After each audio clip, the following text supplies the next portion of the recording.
Vous écoutez une balado-diffusion Life in Québec. Pour plus, visitez lifeinquebec.com. Cet article, nommé « La franc-maçonnerie à Québec, sous votre nez », est d'abord paru dans l'édition de novembre 2013 de Life in Québec Magazine. 2 fois par mois, sauf pendant l'été, quelques douzaines d'hommes se réunissent, la nuit, dans le Vieux-Québec.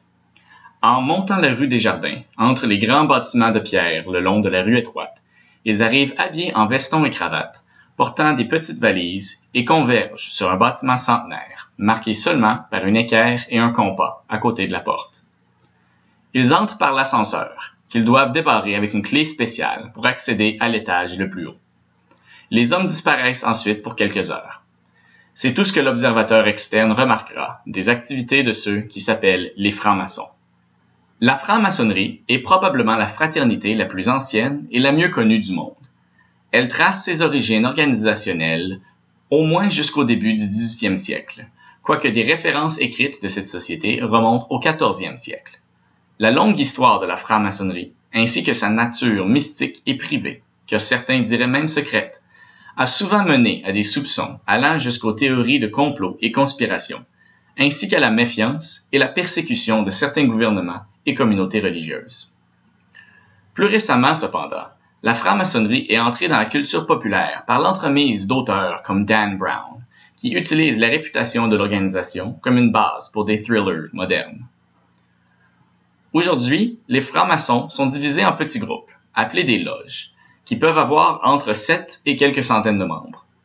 Chaque loge appartient à une grande loge, couvrant son territoire, qui, elle, assure le suivi des règles et gère les juridictions des loges individuelles.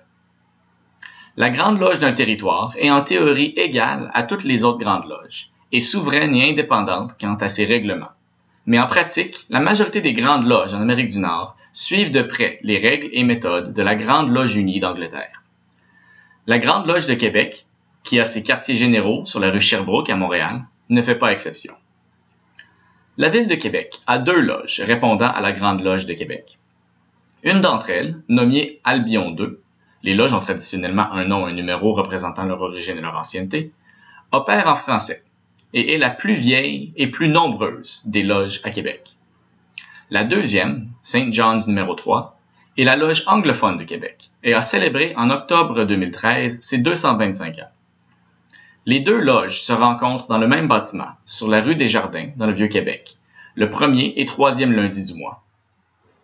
Les francs-maçons sont généralement discrets à propos de ce qui se passe exactement lors de leur réunion, préférant garder les détails de leurs activités privées.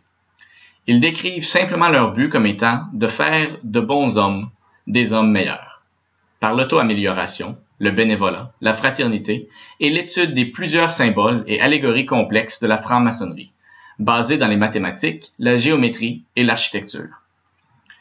Il devrait être noté que tous les francs-maçons sont des hommes, quoiqu'il y ait des loges qui acceptent des femmes, mais qui ne sont pas reconnues par les grandes loges.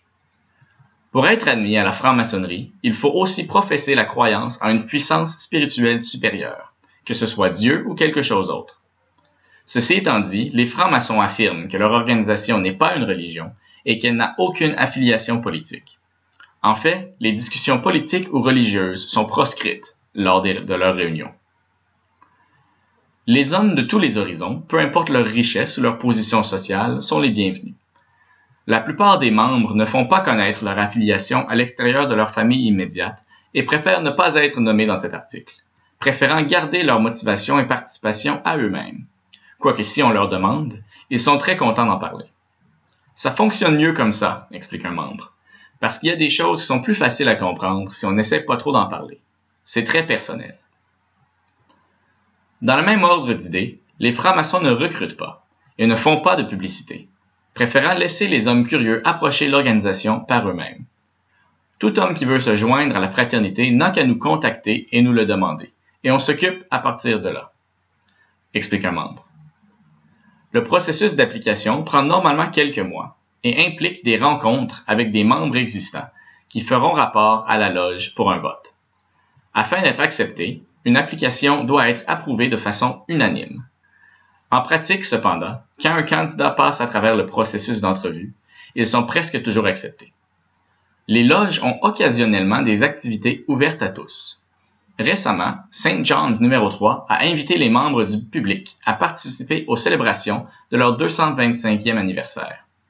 St. John's et Albion sont souvent les hôtes de journées portes ouvertes et de soirées formelles. Souvent une chance pour les familles et amis de francs-maçons de voir à l'intérieur du bâtiment et poser leurs questions aux membres existants.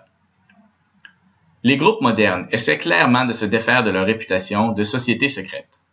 Comme un membre signale, notre nom est sur la porte et nous avons un site web avec toutes les informations nécessaires pour nous contacter.